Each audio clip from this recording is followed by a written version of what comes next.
Good morning, students. I hope you all are doing well. Students, yesterday we have started lesson 8. कल हमने lesson 8 start किया था, जिसमें हमने इंटरनल रेस्पिरेशन और एक्सटर्नल रेस्पिरेशन के बारे में रीड किया था. आपने अपनी बुक में से भी रीड किया होगा. So today we will read rest of the chapter. Okay, so let's start and listen carefully. Anaerobic respiration. Some organisms can respire without oxygen. They are anaerobes and the respiration is called anaerobic respiration. कुछ organisms oxygen के बिना respire करते हैं, means oxygen के बिना सांस लेते हैं. तो ऐसे ऑर्गेनिजम्स को हम एनएरोब्स बोलते हैं और इस टाइप के रेस्पिरेशन को एनएरोबिक रेस्पिरेशन कहा जाता है. In the absence of oxygen, glucose breaks down into alcohol and carbon dioxide with the release of comparatively less energy. क्योंकि अब इसमें ऑक्सीजन नहीं प्रेजेंट होती, ऑक्सीजन एब्सेंट होती है, तो ऑक्सीजन की एब्सेंट में जो ग्लूकोज है, ग्लूकोज का फॉर्मूला हमने पढ़ा था ना, C6H12O6. तो ग्लूकोज जो होता है वो ब्रेक डाउन हो जाता है, टूट जाता है और ब्रेक होके वो बनाता है एल्कोहल और carbon dioxide. The reaction involved in the process is similar to that of the combustion और बर्निंग. जो हमने पहले एक रिएक्शन पढ़ी थी कम्बशन में, बर्निंग में, ये उसी तरह की रिएक्शन होती है. Yeast and some bacteria show anaerobic respiration. Anaerobic respiration किस में होता है? ईस्ट में और कुछ बैक्टीरिया में. Anaerobic respiration in micro organisms present in food and alcohol causes fermentation.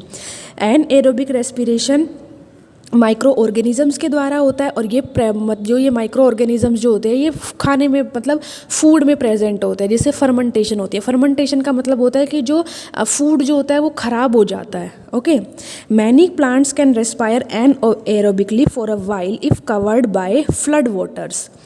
Similarly, your muscles can also respire anaerobically when you run a very long race without resting.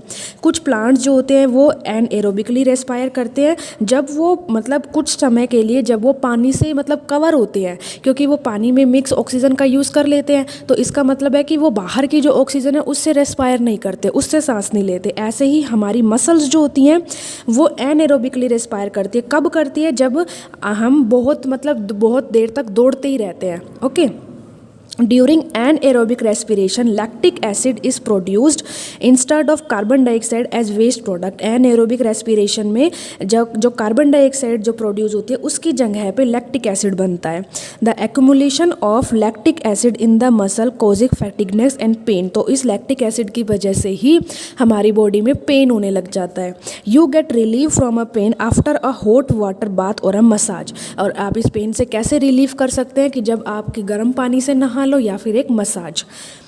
Finally lactic acid is completely broken to carbon dioxide and water by aerobic respiration. उसके बाद जब lactic acid जो बनता है वो carbon dioxide और water में टूट जाता है. As in the following equation, नीचे इक्वेशन दी है आपको. ग्लूकोज अगर ऑक्सीजन प्रेजेंट नहीं होती, in the absence of oxygen, इससे क्या बनता है? लैक्टिक एसिड बनती है और एनर्जी. ओके, और जब ऑक्सीजन प्रेजेंट होता है तो लैक्टिक एसिड, ऑक्सीजन की प्रेजेंट में कार्बन डाइऑक्साइड बनता है, वाटर बनता है और एनर्जी बनती है. ओके, अब एक एक्टिविटी है to demonstrate anaerobic respiration. Anaerobic respiration को डेमोन्स्ट्रेट मतलब पता लगाने के लिए. Take a test tube and fill it with some mercury. Put some germinating seeds in the test tube. आपको एक टेस्ट ट्यूब लेनी है और उसे मरकरी से आपको फिल कर लेना है और उसमें आपको कुछ सीड्स डालने हैं, कुछ बीज डालने हैं. Invert this over a petri dish which is also filled with mercury. और आपको उसे एक पैट्री डिश में इन्वर्ट मतलब उल्टा करके रख देना है जो कि मरकरी से ही फिल है. If we keep this apparatus for a day, we will see the level of mercury in the test tube falls and the space above the mercury is filled up with the gas. तो जब आप इसको कुछ देर तक रख देते हैं तो आप क्या देखते हैं कि जो टेस्ट ट्यूब में जो मरकरी का लेवल है वो थोड़ा सा कम हो जाता है और जो टेस्ट ट्यूब है वो ऊपर की तरफ एक गैस से फिल हो जाती है. Insert a stick of caustic potash और potassium hydroxide into the top of the test tube. फिर उसके बाद आपको कॉस्टिक पोटाश या फिर पोटेशियम हाइड्रोक्साइड आपको टेस्ट ट्यूब के ऊपर रखना है। व्हाट विल यू ऑब्जर्व, आप क्या देखते हैं? You will observe that caustic potash absorb carbon dioxide. हम देखते हैं कि जो कॉस्टिक पोटाश होता है वो कार्बन डाइऑक्साइड को एब्जॉर्ब कर लेता है। Now we can say that the gas produced is carbon dioxide. अब हम क्या कह सकते हैं कि जो गैस प्रोड्यूस होती है वो कौन सी होती है? Carbon dioxide, CO2। The germinating seeds which are not getting oxygen are respiring anaerobically. तो जो सीड्स होते हैं वो विदाउट ऑक्सीजन, मतलब ऑक्सीजन प्रेजेंट नहीं है, इस पूरी एक्टिविटी में ऑक्सीजन प्रेजेंट नहीं थी, तो इसका मतलब है कि जो जर्मिनेटिंग सीड्स हैं वो एनएरोबिकली रेस्पायर करते हैं। Okay, reaction for aerobic and anaerobic respiration. यहाँ पे एरोबिक और एनएरोबिक के लिए रिएक्शन है इन presence of oxygen. Presence of oxygen का मतलब aerobic reaction, aerobic respiration.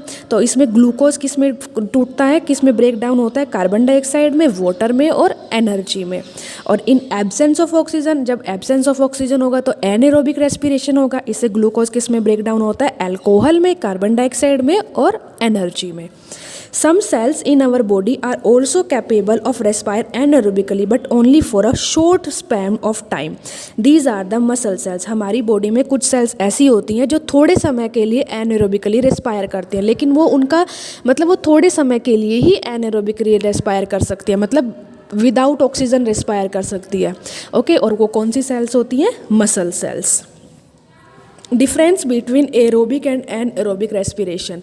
Aerobic और एनएरोबिक रेस्पिरेशन में क्या डिफरेंस होता है? Aerobic respiration it take place in presence of oxygen. ये aerobic respiration presence of oxygen में होता है।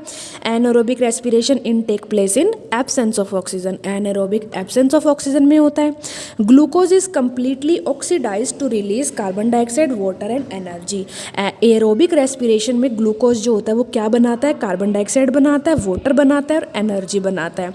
और एनएरोबिक में glucose is incompletely oxidize. Glucose पूरी तरह से ऑक्सीडाइज नहीं होता और क्या बनाता है? अल्कोहल बनाता है, इथाइल अल्कोहल, कार्बन डाइऑक्साइड और energy. It occurs in most of the plant and animal.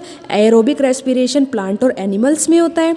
Anaerobic respiration it occurs in few organisms like east और बैक्टीरिया। एनएरोबिक रेस्पिरेशन कुछ ऑर्गेनिजम्स में होता है, जैसे ये ईस्ट में होता है और बैक्टीरिया में होता है। एरोबिक रेस्पिरेशन में मोर एनर्जी इज रिलीज, इसमें बहुत ज़्यादा एनर्जी रिलीज होती है। एनएरोबिक में less energy is released. Aerobic respiration में it occurs both in cytoplasm and mitochondria of the living cell. Aerobic respiration हमारी बॉडी में जो सेल होती है उसके साइटोप्लाज्म और माइटोकॉन्ड्रिया दोनों में होता है। It occurs in the cytoplasm of the living cell. और एनारोबिक रेस्पिरेशन सिर्फ साइटोप्लाज्म में होता है। Aerobic respiration water is also release in the process. Aerobic respiration में वाटर भी रिलीज होता है। एनारोबिक रेस्पिरेशन में water is not release. Anaerobic respiration में वाटर रिलीज नहीं होता। Okay, the process of respiration is similar to combustion और burning. जो रेस्पिरेशन होता है वो कंबशन और बर्निंग के जैसी ही प्रोसेस होती है। However there are few difference between respiration and combustion. Respiration और कंबशन में जो डिफरेंस है वो दिया गया है आपको। Respiration it is a slow process. Respiration एक स्लो प्रोसेस है। Combustion is a fast process. Respiration it take place at ordinary temperature 37 degree Celsius. Respiration जो होता है वो हमारा जो ऑर्डिनरी टेम्परेचर मतलब जो नॉर्मल टेम्परेचर होता है 37 डिग्री सेल्सियस उस पर हो जाता है। Combustion needs high temperature. Combustion को बहुत ज़्यादा हाई टेम्परेचर की ज़रूरत होती है। Many steps are involve in the breakdown of food. Respiration में बहुत सारे स्टेप्स होते हैं। Combustion converts fuel directly to carbon dioxide and water. Combustion में फ्यूल जो होता है वो एकदम से कार्बन डाइऑक्साइड और वाटर में कन्वर्ट हो जाता है। It can occur only in living cell. Respiration सिर्फ लिविंग सेल्स में होती है। Combustion it can occur anywhere, कहीं भी हो जाता है। The energy is obtain in the form of chemical molecule. Respiration में जो एनर्जी मिलती है वो केमिकल मॉलिक्यूल के फॉर्म में होती है। कंबशन में energy is obtain is different form such as heat और लाइट। और कंबशन में जो एनर्जी प्रोड्यूस होती है वो हीट और लाइट की फॉर्म में होती है। Okay, now fill in the blanks. External respiration is a dash process. External respiration कैसी प्रोसेस होती है? Physical process. Internal respiration is a chemical process. Dash respiration occurs in the presence of oxygen. Presence of oxygen में जो respiration होता है वो कौन सा होता है? Aerobic respiration. Dash respiration occurs in yeast and some bacteria. Yeast और कुछ बैक्टीरिया में कौन सा रेस्पिरेशन होता है? Anaerobic respiration. Combustion take place at high temperature.